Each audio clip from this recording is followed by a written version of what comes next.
Então, lacrimejamento, tosse, o animal sente uma dificuldade respiratória e por isso ele estica a cabeça, então esse aumenta a taxa respiratória. Então ele fica, como esse animal vai aparecer agora, né, de início, com a cabeça levemente, mais reto e numa condição pior ainda, com a boca aberta, medo, uma dificuldade respiratória monstruosa, indicando que tem uma lesão respiratória lá intensa. Tudo isso leva, logicamente, ao processo febril, né? Bastante.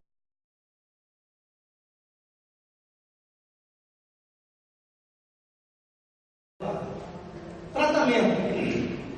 Vamos falar antes do tratamento, fala de seleção do antibiótico. Que antibiótico eu poderia usar, né? O ideal, na realidade, são aqueles que você trata com poucas doses, de preferência dose única. Por quê? Porque você diminui aquele fator estressante que a gente comentou lá, né? Foi um estresse que causou isso daí. Se a gente ficar com várias aplicações, a gente vai manter esse estresse por muito mais tempo. Então, se a gente conseguisse pegar esse animal por uma vez só, seria o ideal. E por quê? Porque se você der e o animal reagir bem, na segunda vez que você bordar ou na terceira, o animal não quer mais levar uma picada.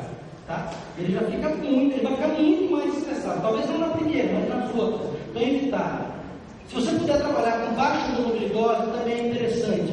Isso seria o ideal do ideal. Por quê? Porque você está trabalhando com alta concentração de dose, né? E você vai ter um efeito mais longo disso daí também, que é uma outra característica, alongação. O ideal, aplicação subcutânea. A gente está falando de gado de corte, gente. A parte mais importante para nós no gado de corte é o músculo, porque é dali que é pago, né? O animal. Então a gente tem que tentar preservar a qualidade da carne em relação à utilização de antibióticos, tentando utilizar, de preferência, uma forma subcutânea. Liberação lenta, né? Liberação rápida. Esse efeito rápido é muito importante. E se ele puder ser ajudado, né, através do sistema imune, é melhor ainda. Porque principalmente os macrolídeos, né, têm a capacidade de penetrar para dentro de macrófago e ser carregado por ele até o local da lesão. Então você tem um efeito potencializado da ação do macrófago, que além de liberar as suas substâncias de digestão das bactérias ali em cima do processo infeccioso, também vão liberar o antibiótico que está contido dentro da sua célula.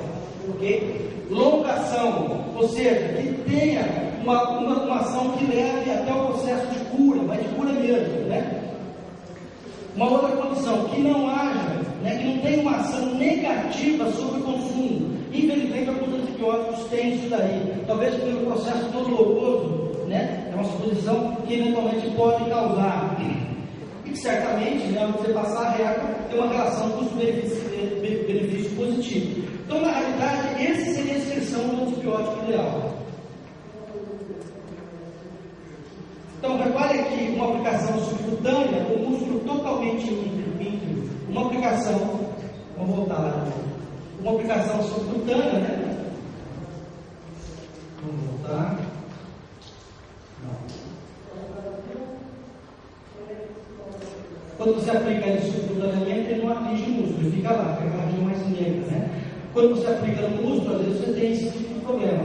Você pode perder, inclusive, uma festa inteira, né? Ou comprometer uma festa inteira. Todo mundo, provavelmente, já foi comer uma picanha no dia e teve que cortar uma parte engrosada lá. Foi inteligente e jogou por cima o tratamento, né? E pegou uma carne nova. Então aí você está vendo a diferença em termos de qualidade de carne de uma aplicação muscular e de uma aplicação subcutânea. Antibiótico não deve agir negativamente também sobre o consumo. Aqui um experimento feito com timicosina e fluorfenicol, indo até 10 dias de avaliação aqui, esse experimento vai muito mais do que isso, mostrando a diferença em ganho de consumo, né, pelo produto aplicado a timicosina. Então ele não deve agir negativamente sobre o consumo. Animal que não come fica doente. Entende? Então eu preciso manter esse animal, na medida do possível, comendo e mantendo as suas funções vitais aí, e melhorando cada vez mais. Dentro das estratégias de tratamento tratamento da doença respiratória, nós temos aquelas normais, né? Tratamento de caso clínico, filtrado, tradicional tratamento individual, tratamento de grupos de animais que chegam, né, à fazenda, são selecionados na chegada, por a condição que você está dentro dele, até pela origem, que eventualmente você sabe que aqueles animais normalmente vêm com algum problema.